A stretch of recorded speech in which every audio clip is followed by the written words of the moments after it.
And Ian, we're now hearing from the Qatari Defense Ministry. They say that the Qatari air defenses successfully intercepted a missile attack targeting Al Udeid Air Base. Again, that is the largest U.S. air base in the Middle East. This news from Qatar comes after Iran had announced that it had launched that attack. I want to bring in our chief foreign affairs anchor, Martha Raddatz. Martha, you've spent a lot of time. Well, they said they were going to do it, and they did it. Now, what are we going to do? How do we respond? In this region, what do you make of this announcement now from the Qataris saying that they successfully intercepted this attack, and what does that mean for future retaliation?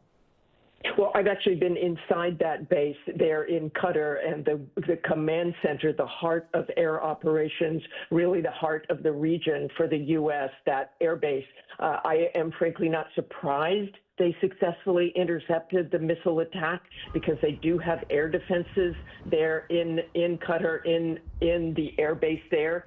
And what I've heard from the Iranians is not a surprise at all. They are going to claim, as Ian and James have both said, they are going to claim that the missile attack was successful for their domestic audience. They have been crushed in the last few days by Israel, by the U.S., and they have to, in many ways, save face. And I think that's a real issue, Diane, too. What do they do now? How do they respond going forward? It's exactly right. In 2020, it was a calibrated attack on Iraq.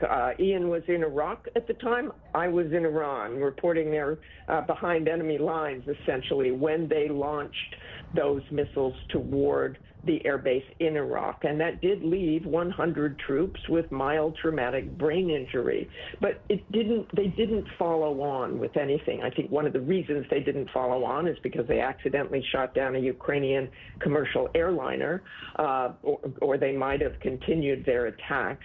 But I also think we really have to watch Iran still. They still have capability, and they may have taken out 50% of missile launchers or a good deal of the ballistic missiles, but they still have capability. And if they keep those missiles coming, if they aim for Iraq, if they aim for Bahrain or other bases, they're bound to have some success.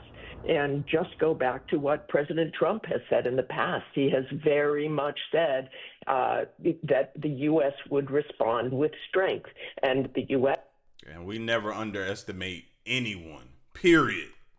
And Donald Trump are certainly in a position where they would have to follow through with that threat as well.